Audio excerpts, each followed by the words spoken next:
Hey everybody, it's your boy J Rich. Yo, I'm here to talk about the Batman.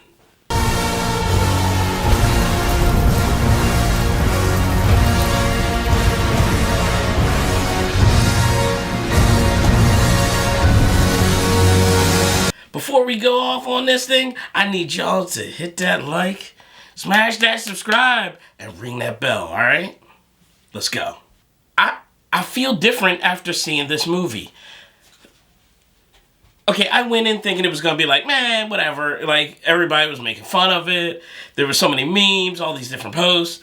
And, you know, typically, every single Batman project that has come out, when they announce a different star, they're going to, you know, people start saying, oh, it's going to be the worst one ever. And most of the time, you are salty because it's usually a great version or that person ended up being the best thing in the movie. For example, Michael Keaton, when they announced he was going to be in the first, Batman movies and the, Tim Burton movies, people were like, what? No, Mr. Mom, all that stuff, Beetlejuice, no, he's going to be terrible, it's going to be terrible. And then he actually got physical hate mail because, the internet wasn't popping like that. So, boom, now everybody's like, Michael Keaton's my favorite. Then when they found out Heath Ledger was going to be Joker, they were like, oh my gosh, it's going to be terrible. Knight's Tale is going to be Joker. It's going to be the worst ever. Now everybody's like, that's the new standard. So like, and even when people were like, Ben Affleck doesn't know anything about being Batman. And then you saw that one of the best Batman fight scenes ever made in with Batman v Superman, doing that whole, Arkham game battle sequence. Now everybody's like, oh yeah, oh yeah, that was pretty cool. That was all right. Here we go again. I love this movie. Like, this movie was wow. I am still shocked on how good this movie was, because this is not your typical Batman movie. Most Batman movies, he comes in, he beats everybody up. Where is he? And then, all that stuff. Harvey Dent, can we trust him? No, none of that. Like, he didn't do Robert didn't do a crazy voice for Batman. He had his own voice, but it wasn't, crazy or weird or robotic or anything. It just worked. He worked as Batman. The movie overall was so brilliant because this is the first time you see Batman be a detective. This is a full-on detective noir story. And I loved every minute of it. All 3 hours of it. And you don't actually feel the 3 hours. Real talk. And wow, did I actually start... now I really like the Riddler, and I thought he was an okay character from the Rogues Gallery. But man, after this movie, he is a mix of... He's kind of like Jigsaw. Because he makes these elaborate traps that are, really messed up. And when I say it's like Saw, I'm talking about stuff around your neck with timers and stuff that's going to either smash your head, blow you up, something other. And Batman has to be the detective. He can't go in swinging. He has to be the detective and figure out how to stop these things. Then he has to try and figure out who the Riddler is. And it is so cool. I was sitting with some other industry friends, because we had to go to a press-only viewing of it. And we were both like, L.A. Confidential. It's L.A. Confidential with Batman. With a little bit of Saw. With a little bit of Seven. And Batman was less comic booky and more just dark. It was a dark movie. It was like the mood, the atmosphere was darker than any other Batman movie we've seen. And I said the best way to describe it was like if the Crow was in Saw going after the killer from Seven. The Batman. And the soundtrack was absolute fire. I have to go get the soundtrack. Whoo! The music was dope. The set scenes, they actually gave Gotham a personality. See, most times Gotham is just a set piece for Batman and whichever member of the Rogues Gallery to battle.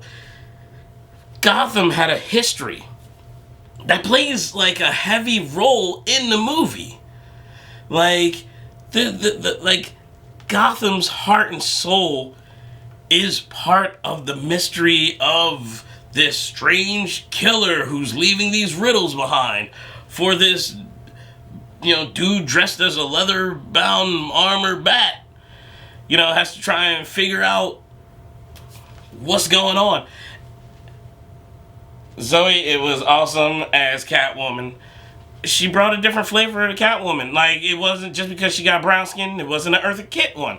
It was its own dark version. Like, everybody came with their A game to this movie. And I guess because I wasn't expecting much, I was kind of like, let's see how this turns out, because of all the hype and memes and stuff like that. I wasn't sure where to go. I was blown away. Colin Farrell as the Penguin blew my whole brain open, because I'm watching it and I'm like, I don't see Colin Farrell at all in the Penguin. I'm trying to like look, and I'm like, he doesn't look at all like him. They must have messed up. This isn't him. That makeup, wow. Like, the effects because he looks like, kind of like the Penguin from the Arkham games. Like, everything has that dark, moody, just, it feels like a thriller noir film more than a comic book movie. Is it worth seeing in the theaters? Absolutely. Just from the music score, the sound engineering that goes behind this movie, like the sound, everything just had like a heartbeat to it, and seeing it, like, even those dark scenes with like the rain and on the widescreen, it's just something. It's something you got to see in theaters. Like, you're doing yourself a disservice if you wait for it to come out on like HBO Max or anything like that. Like, you have to see it in theaters. Like, you have to. And I found a favorite Batmobile. Like, yeah, nostalgia for, the 89 one, from the Michael Keaton, Tim Burton film. But, like, for a Batmobile that would actually exist in the real world and still look scary when it hits the road, it looked like it was a muscle car from hell. Like, when they first introduced it, it looked like something from a horror movie. Like the movie The Wraith. When the car shows up, you're like, oh, is there something wrong with that? Something ain't right with that vehicle. And then the roar from that muscle is like, blah, blah, blah, blah, blah, blah, blah, blah. I was like, oh, this thing sounds dangerous. And the driving scene was exciting, and it wasn't over the top and cartoony. It had stunts, yes, but everything felt so this is a whole different Batman. I'm hyped, and I'm gonna watch it again when it comes out, like when it's out in theaters. Just comment below. Let me know what you think. I loved it.